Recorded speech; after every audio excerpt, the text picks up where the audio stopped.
A very good evening to all of you. I welcome you to CEPT University. As a part of the FA lecture series and 25 years of landscape program, CEPT University today has organized an inspiring lecture by Mr. Sonam Wangchuk.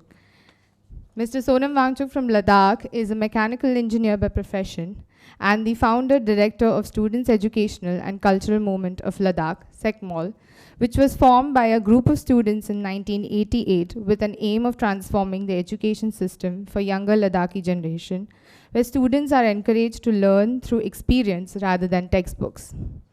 Mr. Wangchuk with his efforts have kept SECMOL environment friendly, which runs entirely on solar energy and uses no fossil fuels for cooking, lighting and or heating.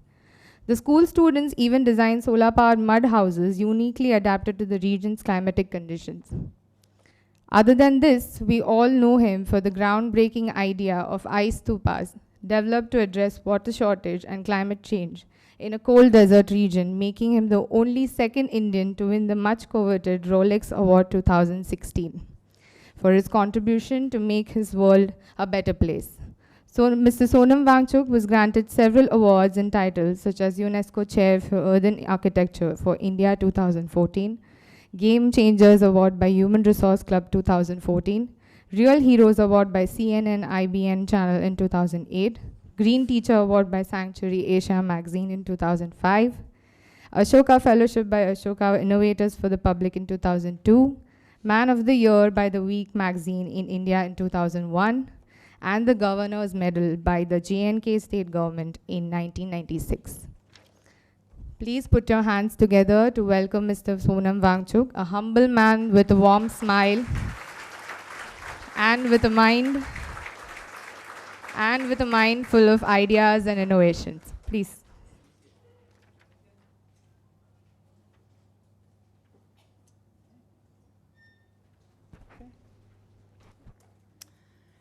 Okay, great to be here for a person from the mountains with ice to be in the warmth of Gujarat.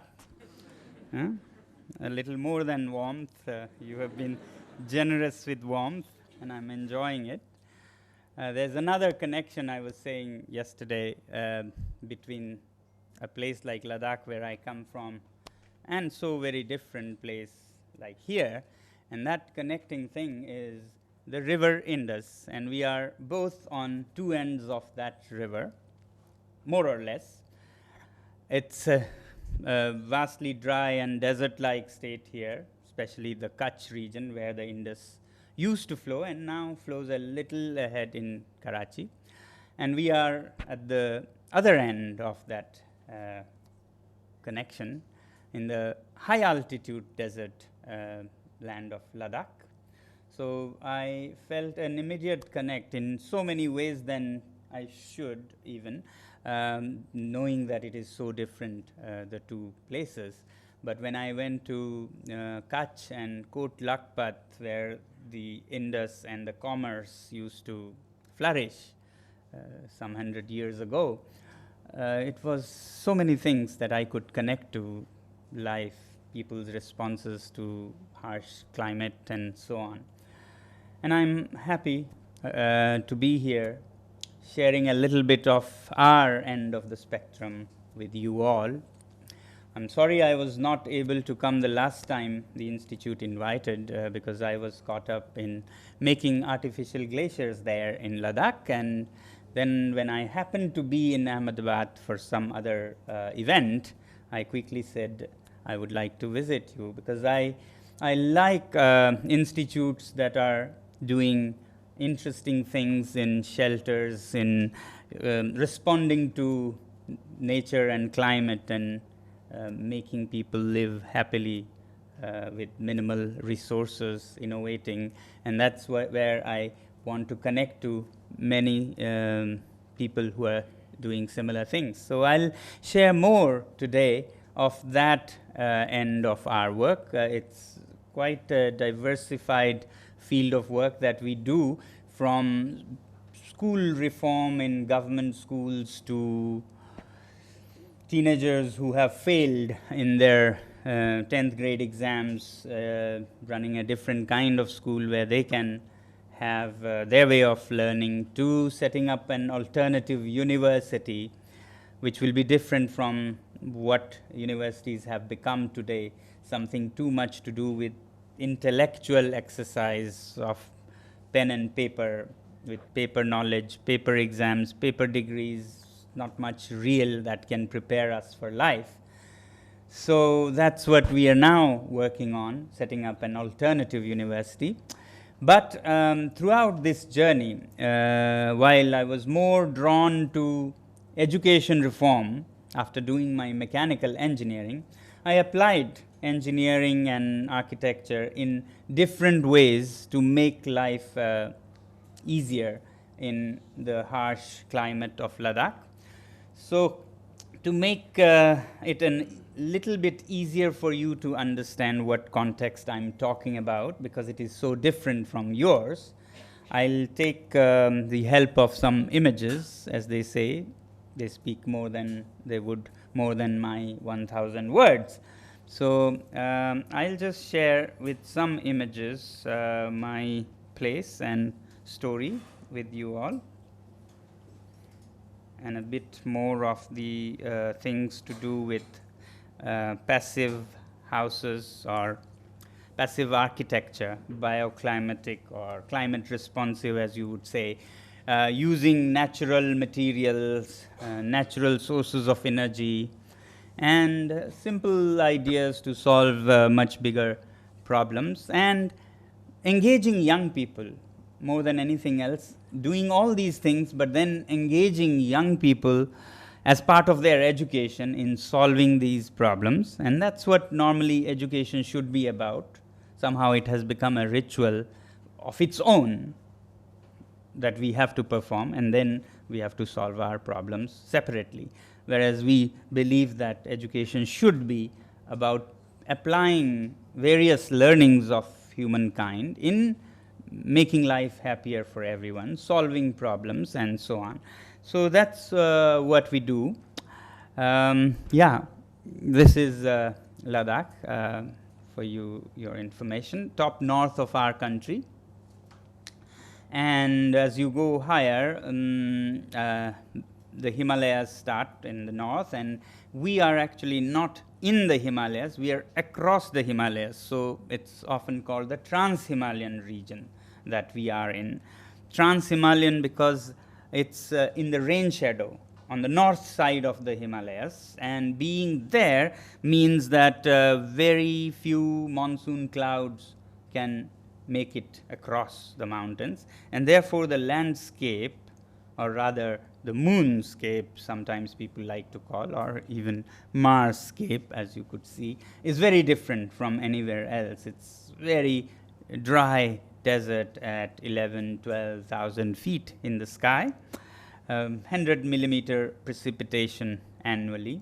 Life shouldn't be possible here, except that people here mastered the art of using not the water that falls from the sky. There isn't much, but people live here thanks to fossilized water from tens of thousands of years ago, which is glaciers.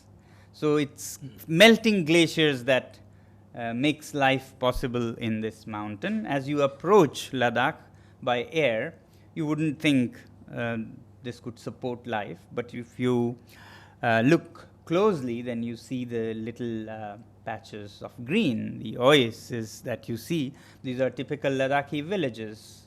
Amid stark desert, there are these little green patches, all made possible by channelizing glacial melt waters onto flat deserts, and then growing crops like barley, peas, wheat, potatoes. And that's what our ancestors did, and not only survived in these otherwise seemingly harsh landscape, but actually a colorful civilization thrived, I would say, with its own language, literature, music, lifestyle, in tune with nature and spirituality, all thriving and not just surviving.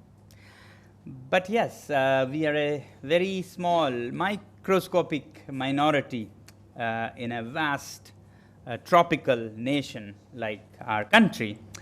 And we are a minority not in culture, not only in culture, language, ethnicity, but also I like to call sometimes a technological minority, a climatic minority. For example, just to run a simple thing like a tap, people often have to do a lot of circus. It freezes in the winter and you have to do all such things because winters can be minus 30, minus 20 regularly. And it's not because there are no technologies to run water in a tap, but more because when we try to take something from New Delhi to 11,000 feet, they don't work. Technology has to be developed for the place by the people in the place, and that's what we try to do, engage young people to do that, rather than something transplanted from Delhi. And half the time it doesn't even work in Delhi, so you you can't expect much in Ladakh, right? So this is what we try to do, answer our own questions, explore, discover, innovate. So people in Ladakh sustained very much in harmony with nature, using very frugally all the resources, but slowly as roads opened, as things globalized, as they say, things started changing. A lot of money through tourism and other things started coming, but then not much was done to find solutions our own way. So money can give you resources, but if you don't know how to use for your own context, it doesn't solve much. So for example, this is what I saw 5 years ago, Leh town becoming early in the morning on a winter morning. Money has come, but not the right, usage of such resources. So people can afford wood and oil and things to burn, and they do, and this is what becomes of the air. A lot of pollution. Like they say, it used to be in London some 5 decades ago. Heating fuels causing a lot of air pollution. So this is where we think that we need not just transplant things that are done elsewhere, but we have to see what we have in our place and innovate and find solutions. So we don't have oil at all, nor do we have wood, and our children often think, what kind of place are we born in? No oil in the earth, no wood on the mountains, but they often forget to look higher up to see the sun, which we have higher than any place on the earth almost, one of the most sunniest places, and our effort has been to go in that direction. Celebrate what you have, don't mourn what you don't, and design and develop in that context. So I'll weave a little bit with our story of education reform from here. So after I was doing my engineering, I somehow, for some financial reasons, had to teach 10th grade students to support my own engineering studies, to finance my engineering studies. And I came across the state of education, which was very, very sad, particularly in Ladakh in those days. 95% of the students used to fail year after year in their 10th grade exams. So together with other like-minded friends, we started teaching the 10th grade students to do better in their exams, and they did do much better, but we saw that the system was not in their favor. It was all things not related to the mountains that they could not use or relate to, and therefore failed. And we started a movement to bring reforms in the schools themselves, the primary schools, so that we don't have to help them at 10th grade. We set the system right. And the results then started slowly improving from 95% failure or 5% success every year. It went up to 50% and then 75% success as we changed the system in the schools, training teachers, organizing people to own the schools, and changing the textbooks so that it can relate to the place and the people. And when 25% were still failing, we set up a special school for these special children who didn't do well in the exam still, and we didn't want to think that there was something wrong with even these kids, because in a system that is so inappropriate, you can't blame those who fail if the system itself is a bigger failure. So therefore, we believed that these students need to get a different kind of education. These were not children who would learn by sitting in a classroom for 8 hours, listening to lectures and scribbling things on paper. This is not natural anyway for anybody. It's more amazing that some people do well in such a system, I'm more surprised at that. The 25% who were failing, to me, were more normal, more natural, because never in the history of human evolution have we learnt new things the way we are expected to do, sitting in classrooms, memorizing and listening and, bringing it out. We always were in the field, in the thick of action with other grown-ups, learning through experience, whether it was when we were hunter-gatherers or when we were settled as farmers. Our young ones were always in the field, learning through experience. Suddenly, 300 years ago, industrial revolution comes and we outsource everything to fossil energy from some other time, and we have nothing to do anymore. And our children, who are packed by nature through evolution with a lot of energy to learn by engaging in real life experiences, are left with nowhere to use that energy. Everything is all buttons. And that energy then, I think, often comes out in ugly forms like teenager rage, rebellion, problems, and so on. So we wanted to give a different kind of learning environment for these students who are perhaps more normal and therefore failed in an abnormal system. So, therefore, both to help such children and to find solutions to Ladakh that are appropriate to our environment, we set out on a very tricky, adventurous journey.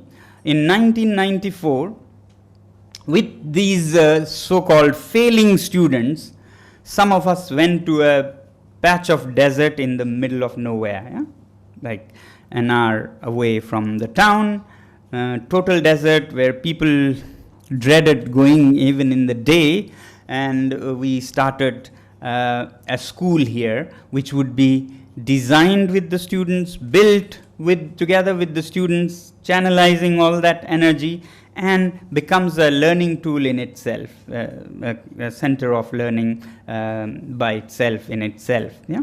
So in the next 5 years, this patch of desert, which is from 94, this picture, before there was anything, by 99, we had all worked and designed a school that was a very different kind of school.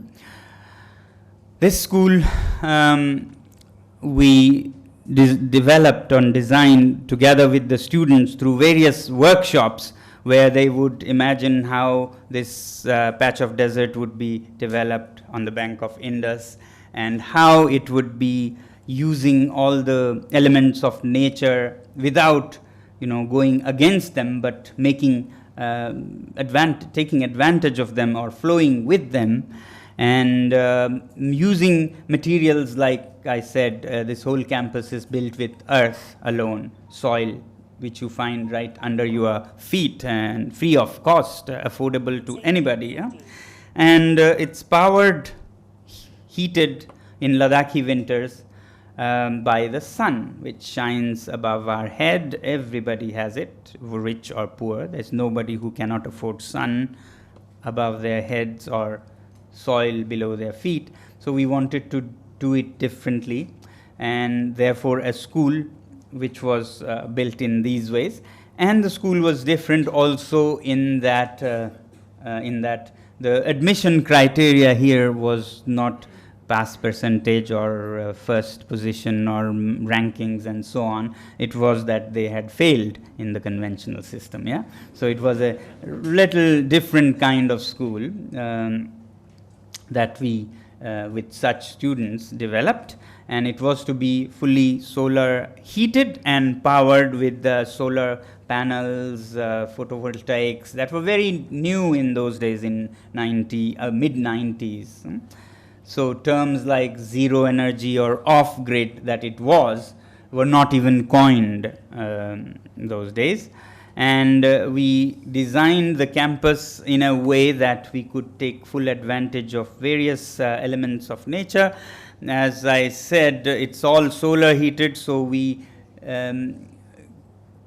closely observed how the sun moves in the sky and oriented the whole campus towards that, the winter sun, which is the most important part, and how the sun moves in the summer, so that we protect our building from that and absorb the most in winter. Similarly, winds.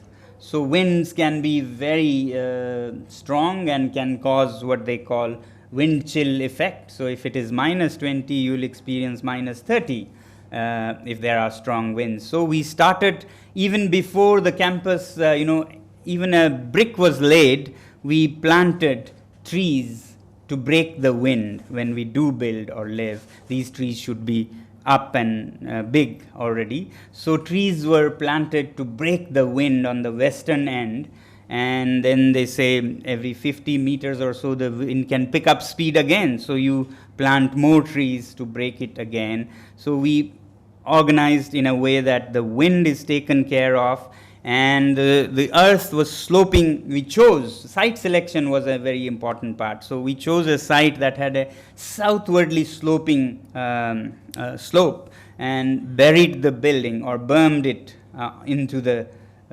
hill on the north side, because north doesn't have any sun in the winter, but it has very cold winds. So burying it into the hill, or in other words, digging the hill and changing its shape into the walls of the house, because it is built from the same material that the hill was built from. And then designed the whole campus gardens and forests to use gravity rather than pumps and things. So all of this was done before we started doing it, again with the flow of energy of natural forms. Yeah, and as I said, off-grid, fully solar powered. It has been since '94. It has saved us millions and millions of rupees, because in a cold place like Ladakh, heating itself can be a huge cost. It doesn't work in Ladakh if you say how much does this building cost. It can cost you 1 crore, but in 15 years it may cost you 3 crores. Because the heating cost can be so much more than the building itself in a decade or two if you are not designed that way. So most solar buildings that we build pay back the whole cost in roughly 15 years of heating costs. So heating costs are so big in such places, and therefore designing it is very important in a way that it doesn't have any operating costs afterwards, and that's what these buildings are. The other thing that we try to do here is that this is the beginning of this campus in the mid-90s. All methods and materials are natural, eco-friendly, and it is literally dirt cheap, because it is dirt. And there's no import, there's no export of debris, no pollution. It's all natural soil from the site. And yes, thermally, it's amazing. If you add design to natural materials like earth, you get a building that is warmest in the winter among any buildings and coolest in summer at the same time, because then you design not to get heated in the summer sun. And if you observe and include all these elements, then you get such buildings just out of design, and they're not any costlier than any other buildings that heat up in summer and are cold in winter. It can be up to 35 plus in summer, so keeping it cool is also equally important. So at this school, we try to bring alive what they are supposed to study in their textbooks and memorize, and then apply them to innovate, to make life easier and happier for people, not only themselves, but for other people in the region. And innovations in science revolve around the themes of earth, sun, ice, and fire, things that are very important in our context. As I said, with earth, we build the whole campus, as our ancestors did. So this is not a new material we invented or discovered. This is what our ancestors used, but unfortunately these were being rejected by the modern system as primitive, old-fashioned, backward, and all such terms and labels. And we said, why are they bad? Can we apply our modern science to remove any blemishes that they may have? Why throw the baby with the bathwater? Why not change things and apply? What is wrong with earth as a material? And therefore we chose to build this new campus completely out of earth. And mid-90s, it was not understood, it was ridiculed. People would think that we were crazy going backwards when the whole world was going towards concrete and so on. But we resisted and continued. We took our inspiration from sites like these. This is an 800-year-old rammed earth building, which was vandalized. All the roofs are gone, windows, doors are gone, and still it's standing 4 stories tall. And where the wooden door frames are taken, we saw that the walls had taken a natural arch-like shape. And that's what gave us confidence that we can make mud arches also, when we were not sure whether we should use arches instead of lintel wood in a place that doesn't have much wood.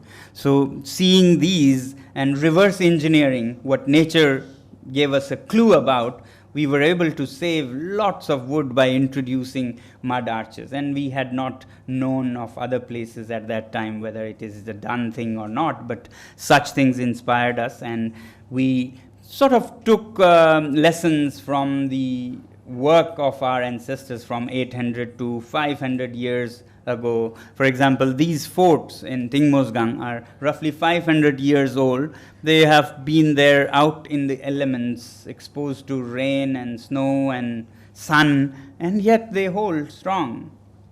On the contrary, concrete is expected to have a life of some 60 or 100 years. And these have been standing out for 500 to 1,000 years. And definitely there's not so much wrong with earth as a building material as is made out to be. And I can see why earth is not used as a favored material, because we have nobody who promotes earth. Nobody stands to gain from use of earth. Nobody can put it in bags and sell. Everybody has it under their feet. So why would anybody promote it? Like you hear jingles on radio and TV for this cement and that cement and so on. It serves nobody to promote a material like earth, and we come to understand that it is a primitive, backward material, therefore. But that's what we questioned and continued to build as our ancestors built, as I said, inspired and using the reverse engineering of how these walls were so dense. We did analysis of these walls and found what they mixed and what they did. But then Earth alone would not solve all the problems. It is a very cold building still, and that's exactly where modern education should come to play. And that's what we did. For example, here you see an earth building just like our ancestors built, but with glass and to make it more affordable, plastic greenhouse on the southern facade that comes down in the winter and is rolled up in summer, so it looks like a normal building. So now with sun added to earth, you get a shelter that is climate responsive throughout the year. So what happens here is no rocket science. It's just the high school science that our students are expected to study in their 10th grade, 9th grade, 8th grade.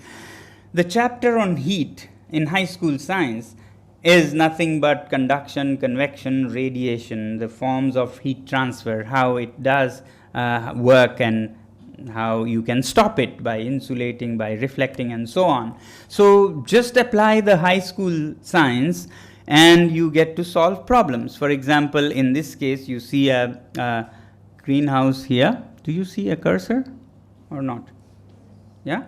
So there's a greenhouse that comes down here, and the sun shines. In the greenhouse, the air heats up, and hot air is lighter, so it rises. And students have responsibilities to maintain the building or operate the building. So those who have the responsibility open the windows at sunrise and close them at sunset. So when the windows on the south side are open, hot air rises, goes inside, delivers its heat to the hot, cold, fat earth walls, becomes colder and denser and is pushed back into the greenhouse to be heated again, and it rises and is pushed out, and this cycle continues all day, transferring heat from the greenhouse to the walls of the house.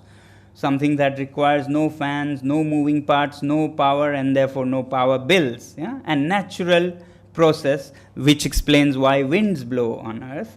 So same thing from the chapter on heat.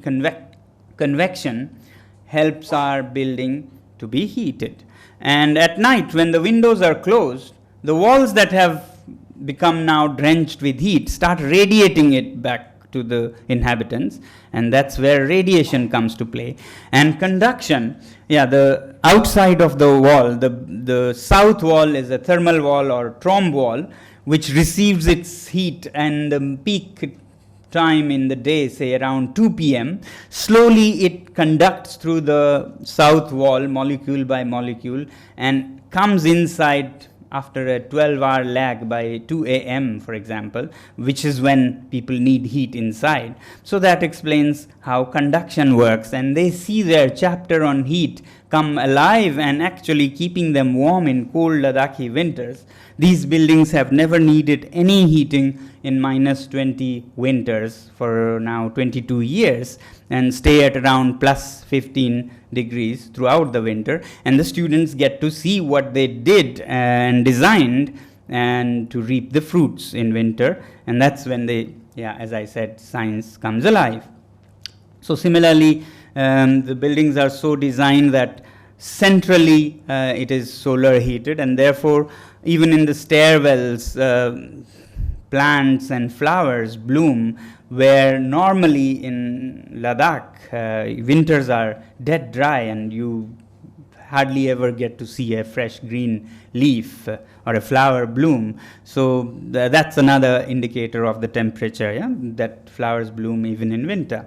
And it is designed so that it is well lit, naturally lit, even in without any artificial lighting.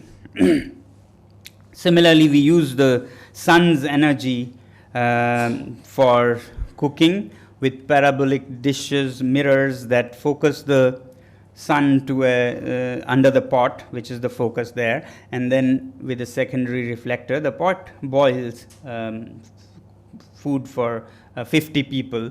So the chapter on optics, light, reflection and focusing through concave mirrors and so on comes alive. And the students design water heaters that are a fraction of the cost of any commercial water heater, and get hot water inventor. We use photovoltaics, but this is not what we are proud of. When you really need electricity, yes, you might use photovoltaics, but the best technology to us is to eliminate the very need. So when people ask me what gadget is your favorite at this campus, often I say this is not something you would see, like these. My favorite gadget at this campus is the campus time. This campus is run like a little country. It has its own government made by the students, and that government runs the campus, and it changes every 2 months. There are elections, and this campus also has its own newspaper, radio, and its own campus standard time, which is 1 hour ahead of the Indian standard time. Yeah? And this is not about sedition, by the way, or secession. It's just that when you keep your clocks 1 hour ahead, then it becomes the easiest way to put teenager students to sleep early and make them get up with the sunrise, yeah? When your watches are 1 hour ahead.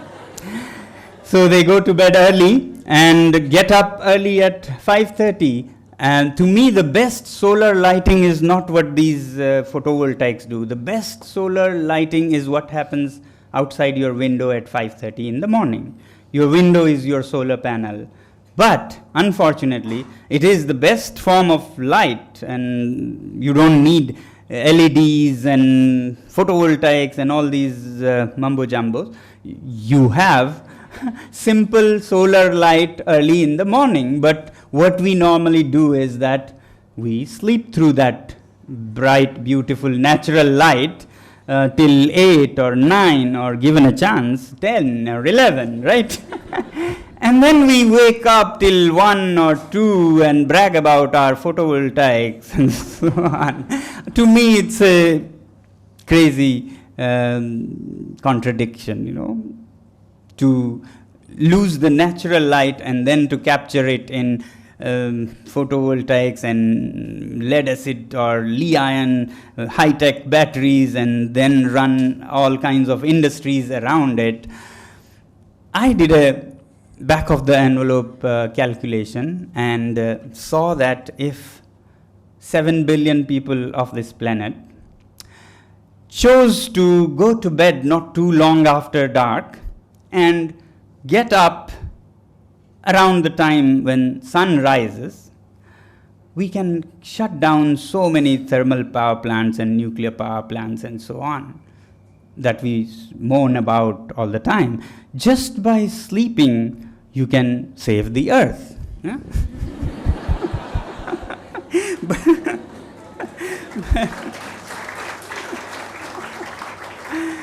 Sleeping right. Technology is not about gadgets, it's about solving problems. If we did tune our lives a little to nature's rhythms, we could shut down so many power plants that we complain about. So it's a crazy thing we have created for ourselves. Anyway, so at this campus we try all kinds of gadgets, but then also eliminating the need for gadgets by adapting our lives to the rhythms of nature, as I just said. So we are not proud so much about the photovoltaic panels, but we are proud about our adapting to this campus time, for example. Yeah, so sun is also the power behind water lifting, greenhouses that produce fresh greens in winter, and now slowly we are going towards adopting transport that can use sun's energy rather than fossil fuels. Even the cow sheds at this campus are solar heated mud vaults where the cows stay at a good plus 12 degrees at least. This is the minimum. Whereas normal cow sheds in the villages are perhaps -5 at night. So these cows are happily in solar heated cow sheds, and you know what? They know how to reciprocate the favor. So some 12 years ago, we built this cow shed. It's a mud vault. It was also an experiment in avoiding wood in these structures. So, and has this dark surface that through convection heats the cowshed. And the cows were happy, and what we noticed was that they were giving 3 times more milk than other cows around. Yeah? Now this was a puzzle for us. How come they are giving so much milk? Are they actually, rewarding us for what we did for them? And then again, you can relate it to teach high school science. So in high school science, our students study about warm-blooded animals and cold-blooded animals. And our hypothesis is, it has to be verified further, that why the cows give more milk is because they are warm-blooded animals like we are. And we, warm-blooded animals, have to maintain our bodies at plus 37. Come what may, a degree higher or lower can kill us. That's what fever and hypothermia is. It can kill us. Same with the cows. So, when it is a -5 cowshed, the poor cows have to maintain their huge bodies at plus 37. Nothing less, nothing more. And where will all the energy come to maintain a 40-degree gap? Where? Can you guess? It will come from their food. Where else? If it is -5 in the cowshed, they have to use their food to generate the heat to keep their bodies warm. Now, instead of making them do that, if you build a cheaper, much cheaper than food, a solar heated cowshed with some greenhouse plastic and so on, then the room itself is plus 15, so there is no need to use that food to maintain the body at that temperature. So the food becomes milk. So more food is converted, and therefore high school science can save you a lot of money. Yeah? So I think lots of things could be solved in most situations with simple school science. You really don't need PhDs, as you will see in this. Yeah? Really. So what we try to do at this school is to experiment, apply what you are learning, and then develop entrepreneurships or entrepreneurs out of them, so that then they can go out and solve other people's problems and make a career for themselves also. First find the solutions and then launch entrepreneurs out of the students. They become entrepreneurs. So some of the students who were making, for example, jam out of apricots. Now this is a very interesting thing. You learn about germ theory and memorize the principles and so on. At our school, we apply it to preserve fruits like apricots, which have a shelf life of 1 week. You boil and you do the right things to sterilize the pulp, and that's your jam, and the shelf life now is 2 years. So students learn germ theory by making jam, and some of them later take it up as a career, a profession, or an entrepreneurship, and have become suppliers of pulp and jam for industries around the country. So they take these up as their careers, those that like these, or others who were handling, for example, this girl who was handling visitors at the campus in this little country. There are many visitors. So she was handling those and became a travel company, all women's travel company for women travelers, giving women guides, women cooks, women porters, and it has become quite a famous enterprise. And others go back to their regions and provide solutions and add value to the resources like yak cheese of international standards from the yak milk, and yaks were going almost extinct. We are trying to add value so that people can keep yaks, and these students would go back and do that. Similarly, some of the students became entrepreneurs, builders. So one of the companies was Third Pole Enterprise. They take turnkey projects of building solar heated mud buildings. First we built at our own school, and then a lot of people took interest, civilians, the military, and hotels and resorts, and we didn't know how to tell them how to do it. They'd all come and ask us, how do you do this heating of the buildings with sun and so on? You can't tell them in an hour. So this became a problem, and we solved it by launching a course at this school to launch builder entrepreneurs who will get a career, a creative, interesting career of building climate responsive solar earth buildings, and the people get their demands fulfilled. So they have been now building rammed earth. I don't know if you know, rammed earth is a very ancient technique found in most parts of the world, ramming simple earth with certain amount of clay. And then they at a telephone call, they'll go design and start projects turnkey for, in this case, a resort. And they modernize it to make it faster using different machines if needed. If not, simple, the better. And then they have built one of these residences. And these are earth buildings, mud buildings, but very modern, very scientific.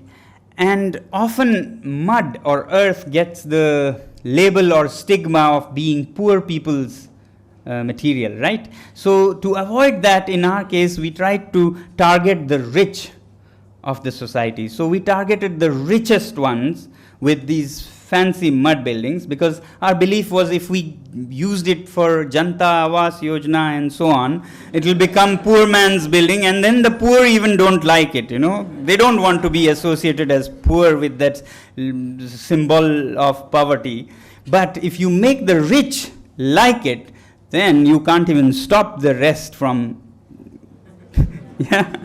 So we've been doing these in mud building, but with a lot of insulation, sometimes modern materials, sometimes Kashmir, Pashmina hair that is rejected from the industry is put in between the wall. The white you see in this case is an industrial insulation, but we also put natural wool and so on, so that they become buildings that need no heating at all in Ladakhi conditions, or no cooling.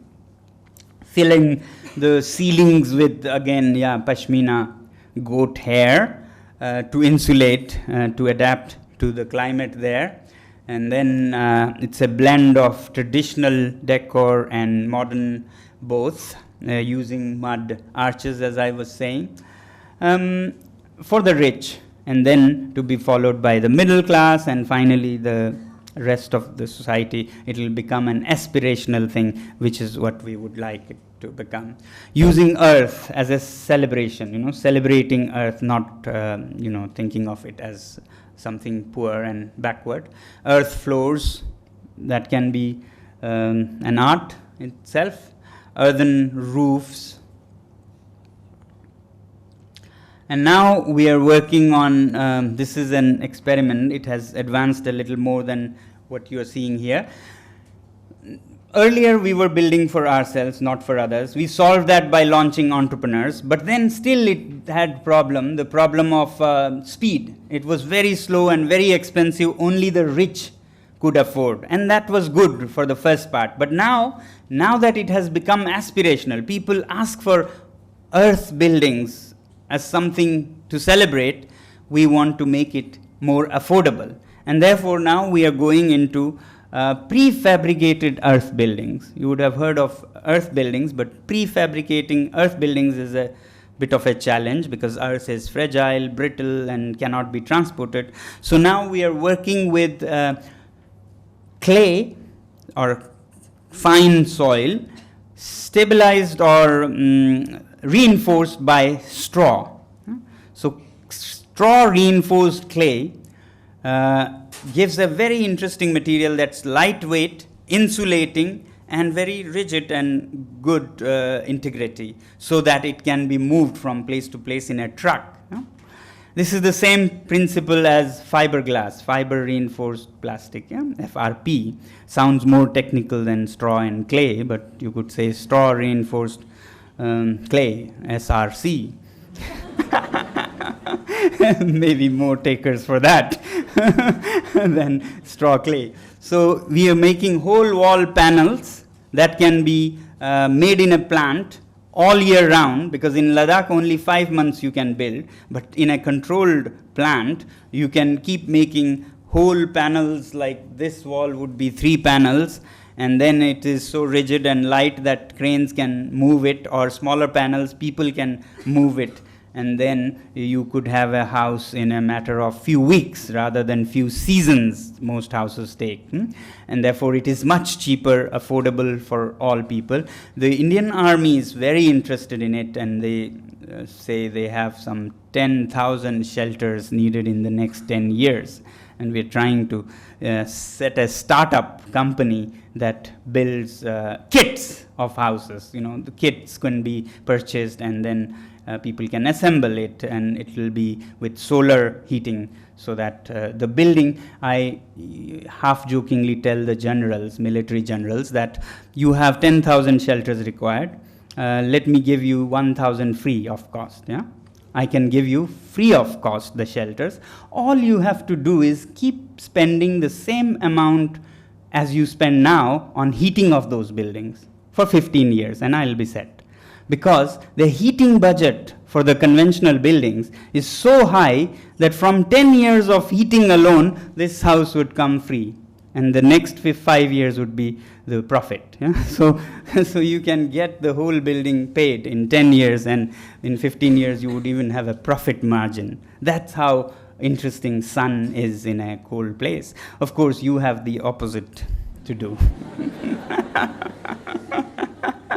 And it is not difficult. Same principles, just a little adapting, and works to keep a building cool also. Here you would capture the night cool rather than the day heat that we capture, and you would try to capture the night cool and keep it through the hot day till the night comes again, as we do with day's warmth.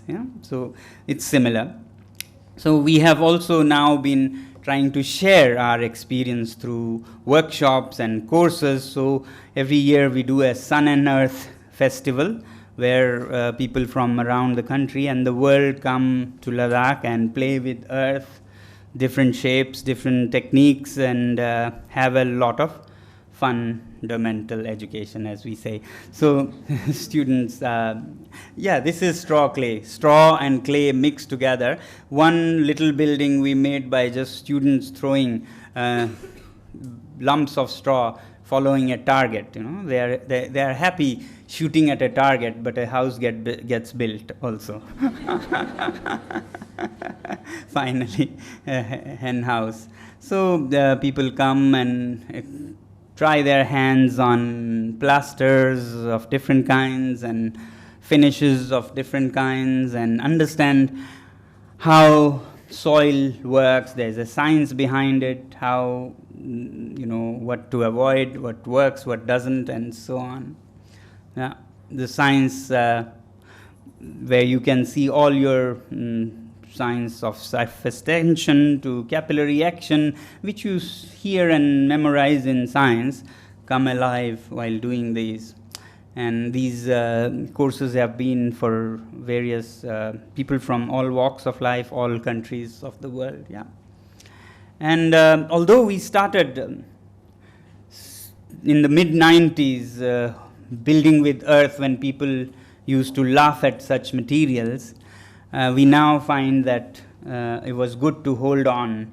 The world has started catching up thanks to the environmental crisis and all kinds of problems that we are now seeing. The world has started to understand what we were doing, and therefore in 2016 we got the World Earth Congress Terra Award, which we didn't expect. We just were happy if people didn't laugh at us, but yes.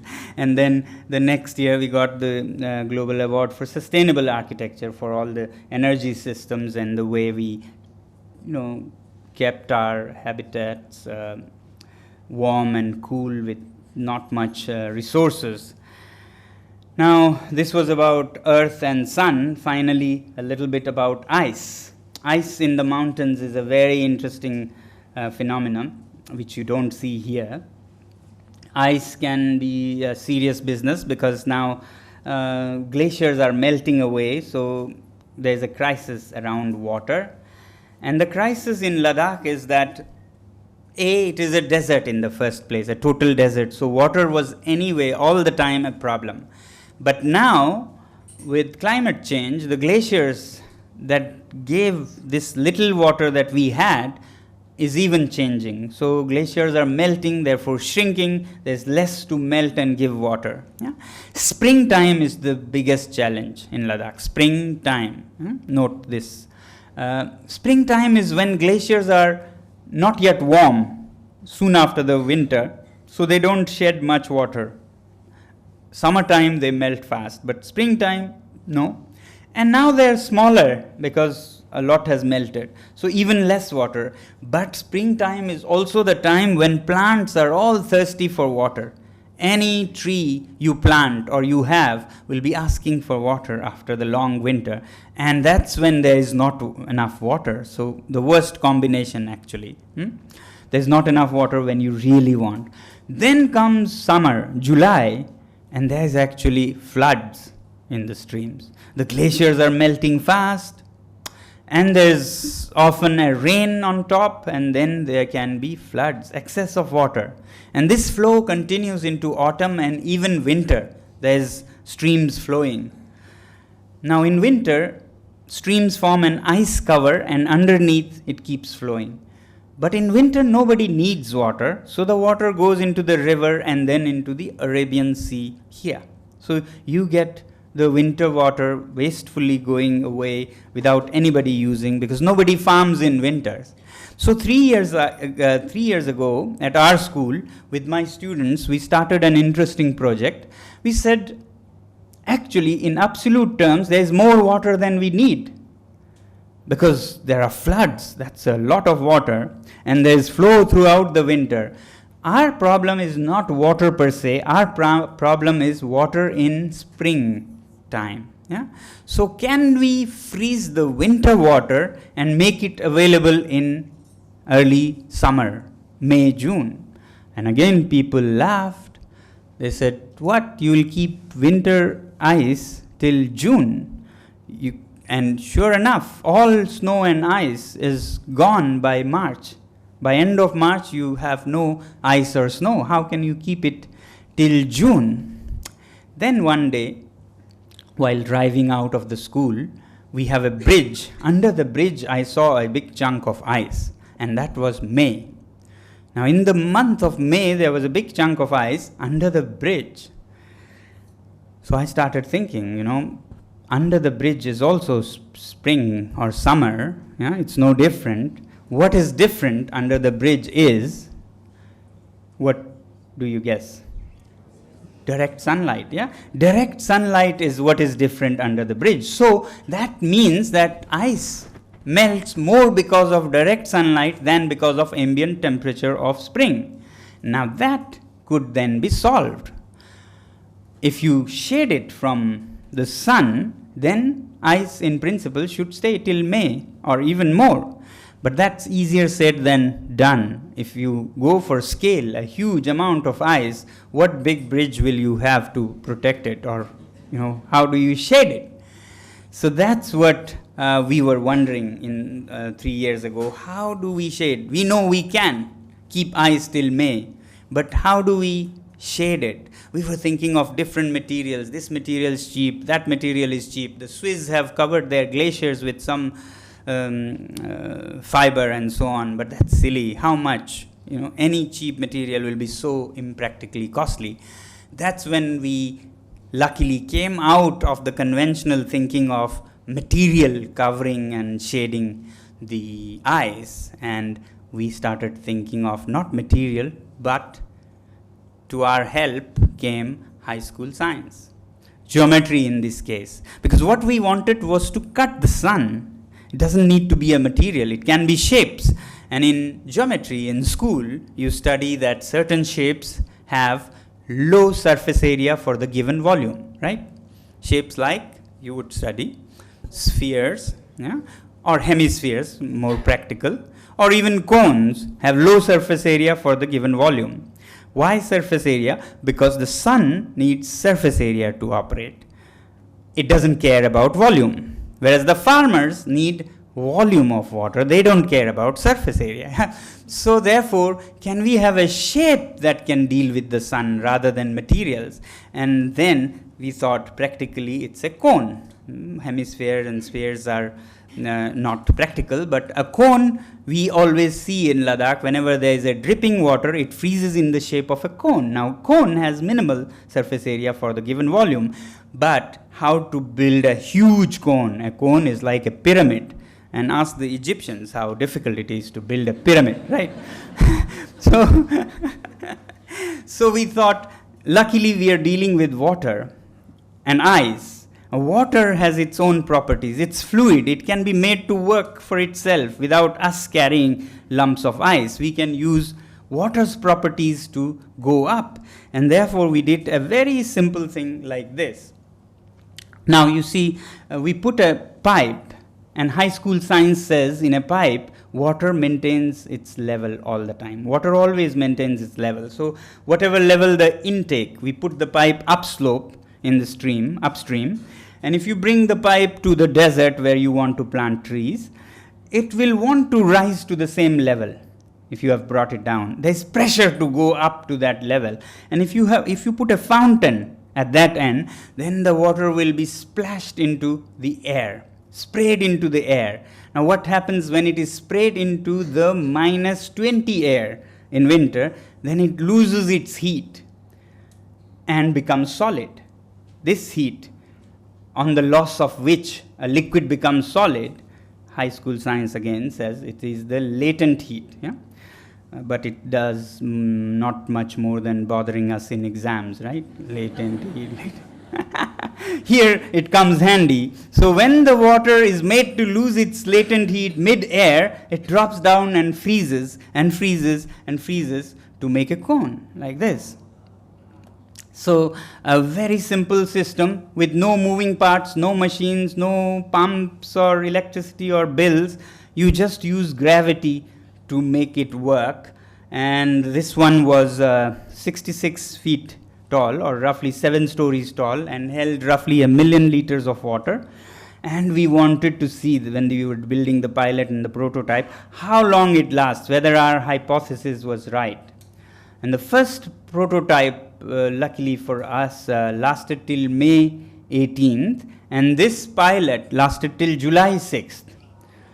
So it slowly, yeah, thank you. It slowly melted and gave its water away in May and June, proving the shading principle and the shape hypothesis right. When it melts, it gives its water just when trees need water and there is no water around. Now, half the innovation is in the making of the product in a lab or prototype and pilots, but the other half is in society, among people, acceptability and so on. So we wanted to not position it as ice cones or something, solution for water conservation. We wanted to present it as something that people cherish and love. So therefore we saw that similar structures in the surrounding are stupas made of mud and stone, and which have a special place in people's hearts all over Himalayas. So we said, why not position them as ice stupas? That way people will see it very differently. And sure enough, stupas have prayer flags. So we, on the first ice stupa, put our prayer flags also. And we were not completely lying when we told the villagers that if we put the prayer flags, the ice will last longer in the summer. Because it will, thanks to the partial shading of the spring sun and partial windbreak from the warm spring winds. It does last a little longer, but more than anything else, we wanted to make it into a stupa that is celebrated. And today we are very happy that there's almost a pilgrimage to the ice stupas from village after village. Weekends had 1,500 people, sometimes prostrating to the ice stupas. They have become a symbol of some kind of spiritual effort against climate change. Also as much. So these are ice stupas from other years. This was 9 stories tall and held 3 million or more liters of water. You can see here the scale. There are people there, and there's a little tunnel leading to the center, and in the center there is a dome with which to access the pipes that sprinkle or spray the water. So this is how it makes itself and unmakes itself. On the right side you see the winter scene where it sprays and the ice stupa is made. On the left side is how it melts in the spring. It melts, but the ground is being shaped in such a way that all melt water collects at one point and comes into a tank. This tank there you see, this is where it collects. In the beginning we were thinking of putting a plastic sheet on the ground, a huge plastic sheet which will guide the water there. Then we thought it will be a lot of plastic garbage in 5 years. So we then saw that our people use a special kind of fine clay on the roofs to make it waterproof. So we used that clay, and now we have no problems of garbage. So the clay makes it impermeable like a roof, and then gets the water collected into the tank. So at this site, we were getting 50,000 liters every sunny day collected in the tank. And from that tank, then we have a pipe system, standard drip irrigation system, that takes the water to the roots of the 5,000 trees that the villagers planted. And on a patch of desert that has never ever seen any plants or trees growing, there are 5,000 trees growing as a proof of concept, which can then become 50,000, 500,000, or hopefully 5 million even. That's the idea. But then to finance this water, you have to innovate further. So what we are now doing is that there's a tunnel and a dome in the ice stupa, which is where you add pipes. As the ice stupa grows, we add pipes from below, just as in drilling you add pipes from above. This is sort of drilling towards the sky. But that chamber can be used for more interesting things. So we are now working on making it more elaborate, like an ice hotel or ice restaurant inside the ice stupa. And ice hotels are not new. They are there in the cold countries, but they charge you 30,000 a night. And we want to do that.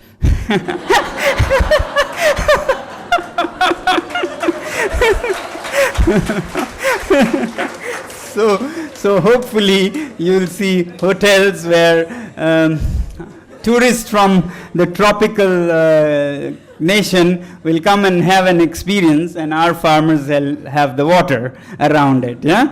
These will be much more useful than the ice hotels that are built just as a hotel. These will be ice hotels that provide water to the farmers. So hopefully some of you will come sometime. Start earning a lot on your projects. Okay. So now we thought that ideas like these for the mountains or for any place for the context that we are in should not be a one-off thing for a particular school or a child or a person. It should be a part of everybody's learning experience. So why not have an alternative university where you experiment with such things, find solutions, apply your knowledge, and half the time you're out in the field and doing things, and maybe less than half you may have to learn from experts, but then quickly apply them. So we wanted to start a university which would be something like a scaling up of the school experience that we had. And therefore, to make a university quickly with all the funding and the support and so on, we were thinking of how to do it in a faster way, and we thought an award would be an interesting way to get the message spread across the world quickly. And if the award comes with a good amount of money, then we can donate it to the project and say, you can also donate, match this contribution. It's much more dignified than just begging for funds. So we applied for this award that's celebrated for innovation and enterprise, and luckily 1 year later we got it.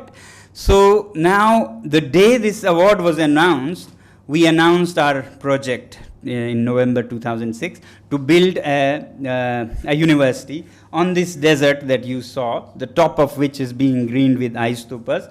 We hope to green the rest of it, some 10 kilometers squares or so, and create an alternative university for the mountains, which will innovate for mountains and engage the students in that, and slowly develop into a city made of mud, powered by sun, and irrigated by Ice Stupa artificial glaciers. Yeah, something interesting and an answer to the modern climate dilemma. So this is an image that our students in various workshops did to show how this university could be.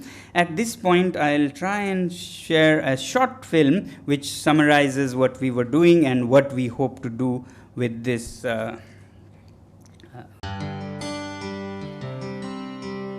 I've never let my schooling interfere with my education, so said Mark Twain. How about you? Do you miss your school or college days? You perhaps do, but perhaps not for the classrooms and teachings. You actually perhaps wished every day that the school be closed the next day so you could stay home. But here's a school in Ladakh where the most dreaded punishment is to be sent home for 2 weeks, where students learn by doing things, where they engage in various innovations to solve real-life problems like climate change, where they run the school themselves like a little country with an elected government and learn management and governance that way, where they learn communication by running the campus newspaper and radio, science by designing and building their own school, solar-heated mud buildings that stay at +15 even when -15 winters, kindness and compassion through introspection and meditation. A school where the criteria of admission is not your percentage, but that the conventional system has failed you. Hi, I'm Sonam Wangchuk from Ladakh, a remote mountain region in the Indian Himalayas. 25 years ago, when I was finishing my own engineering education, I saw that schools were a pain for everyone, but for mountain children, it was doubly painful and irrelevant. Children who spoke Ladakhi or Tibetan at home were made to sit all day memorizing in alien languages like Urdu or English. F for fan, S for ship, T for train. Till recently, every year, 95% of the students used to fail in the all-important 10th grade exams. Together with like-minded friends, we launched SECMOL, the Students' Educational and Cultural Movement of Ladakh, and said enough is enough.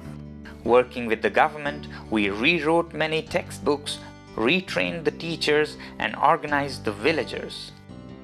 And the results started changing too. For those who still failed, we started the alternative school that you just saw. And the results? Tewang Rigzin went on to become a top journalist and later became the education minister of Ladakh Hill Council at 27. He had failed his 10th grade 5 times. Stanzin became a filmmaker and has been winning awards across countries. He had failed 4 times. Miss Tinless is today a celebrated social entrepreneur. She had failed 3 times. But now we see that the state of higher education is no better. Not only for Ladakhis, who of course are doubly disadvantaged again, but for you in the big cities too. It's time we change this. We in Ladakh are dreaming again. This time our dream is to create an alternative university that will use all our learnings from the past 25 years. Once again, a hands-on doers university, where the School of Business runs real-life companies on campus. The School of Tourism runs high-end hotels and simple homestays. The School of Education runs innovative schools. The revenues from these sustain the university while the students get free higher education and of course hands-on experience. But this is more than a dream now. His Holiness Chethang Rinpoche, one of the top spiritual leaders in Tibetan Buddhism after His Holiness the Dalai Lama, is supporting this cause as the chief patron. The Hill Council government of Ladakh has earmarked roughly 200 acres of land, and the Ice Stupa artificial glaciers have already started greening this desert. A fully solar-heated, mud-built university township is being planned by some of India's top architects. Together, let's start the next learning revolution, where education is not limited to just the 3 R's, all too much to do with the head alone, where skills of the hands and kindness of the heart are given equal importance. Sure, it would take significant financial resources to materialize this ambitious dream. Recently, I was awarded the prestigious Rolex Award for Enterprise for the Ice Stupa artificial glaciers. Sonam Wangchuk. I contribute my Rolex Award as a seed for this cause. Thank you very much. I have decided to contribute the roughly 1 crore rupees as a seed fund to finally raise 150 crore rupees for the first phase of the project. And I very much hope that you all will join me and match this contribution according to your capacities. Together, we can change the face of higher education forever, not just for Ladakh, but for the whole world. So join us. The future has already begun.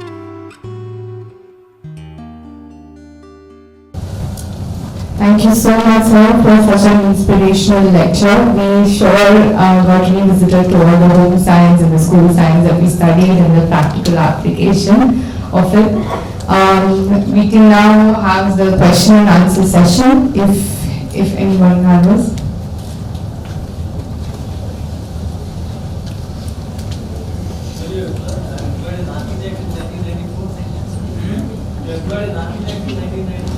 No. We did it together with the students. Yes, there were sometimes some passing student architects, etc., but it was more from traditional design concepts and so on. Yeah. No. Now we are working with some architects, and we would like to engage with students who want to, get involved in such design.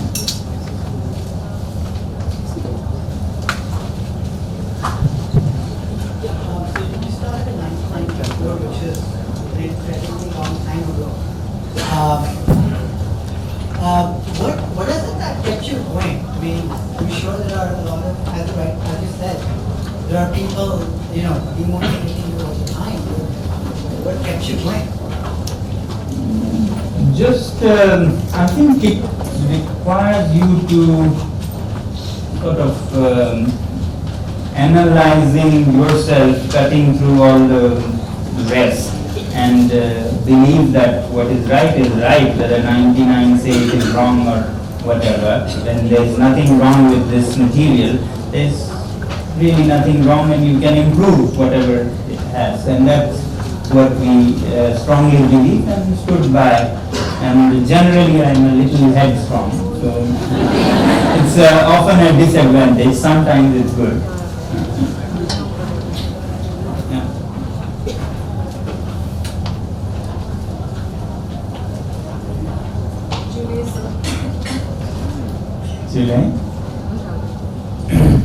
So when there are these proposals like the ice hotels as a tourist experience center, pretty sure money comes as a big resource with such proposals.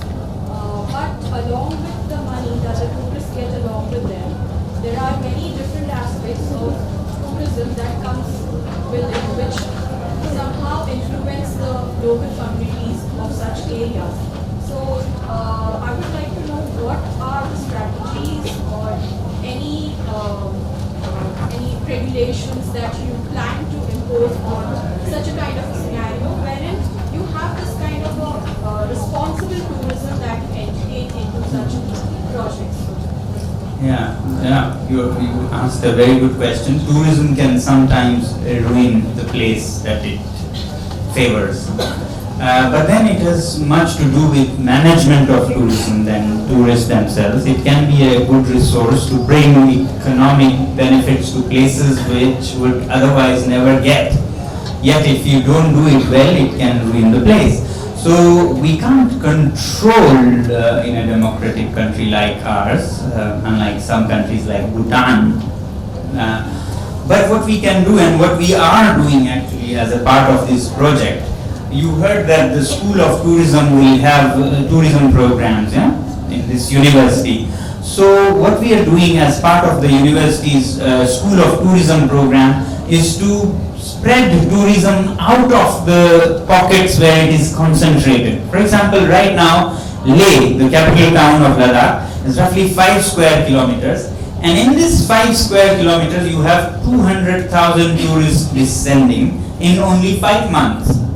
5 months, 5 square kilometers, 200,000. That's toxic. It can kill the place, right? So what we are doing, rather than banning them, spreading them across time and space, you would say. Space because we are trying to bring it into villages. So it's so diversified and scattered that it is interesting to explore places. You're not just seeing tourists everywhere.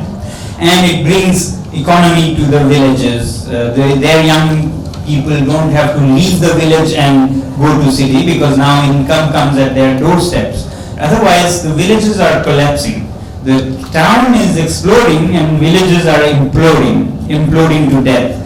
So to keep the balance going, we are trying to spread it to different places so the carrying capacity is much bigger. And then rather than just 5 months, make it 12 months so that people all don't have to come in those 5 months and ruin it. So therefore, winter tourism. By promoting winter tourism, ice tourism, and so on, you can make it spread into across 12 months and across the geography of Ladakh. So at this present rate, 200,000 in Leh, it is way more than the carrying capacity. But I did a very quick calculation in one workshop. If you spread it across the whole of Ladakh, which is so huge, then we'll have 5 times more tourists that would still come without having such adverse effects. So we would rather like to manage it that way so that people don't leave villages and tourists get to see some authentic culture and experience. What have been your observations of the climate change through 20 years or 25 years that have been there, and the observations of nature? It's difficult to say that the pattern is seen year by year, but what we do see is that glaciers that were much lower in the valleys are receding. That you can definitely see because that keeps adding or subtracting, receding every year. So you can see the glaciers that used to be here are now 500 meters away and so on. But as a thing of rainfall in a year or snowfall in a year, people say it is much warmer and so on, but I can't say it for sure. It does feel warmer than most times, but then human memory can be not such an absolute indicator. But you do see melting glaciers and so on, yes. And flash floods have become a phenomenon now. The valley we adopted for these ice stupas and ice hotels and promoting tourism and so on is one of the worst climate hit valleys. This is very interesting. This perhaps also answers what you are asking. This village had a devastating flash flood in 2006. Killed many people, washed many houses, farms, fields. And the one before that, hardly anybody remembers. Some 50 years ago, some flash flood perhaps happened before the 2006 one. The next one after that was 2010. The next was 2015. The next was 2017 to a smaller extent. So now it has become every 5 years. That you can observe. These are because of cloudbursts and melting glaciers coming together. Yeah.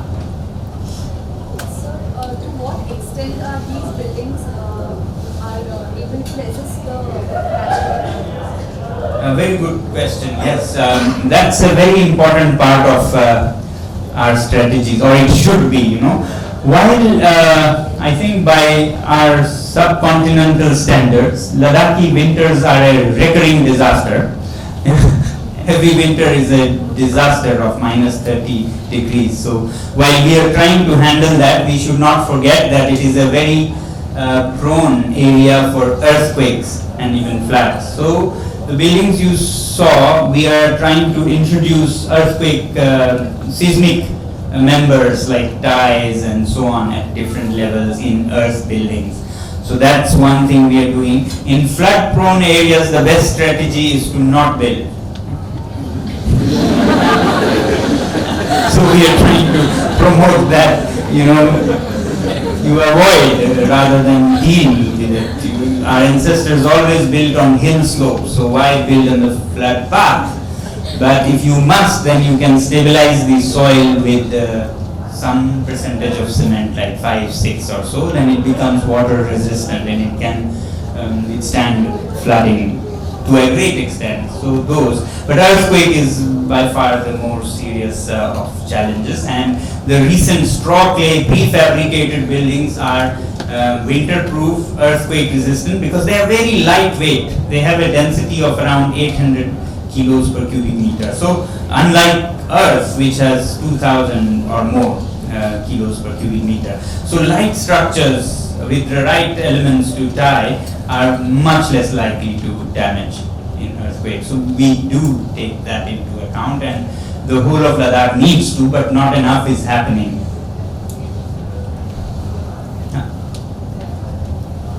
Any other? Okay. Great, thank you very much. I'm really once again very happy to be here.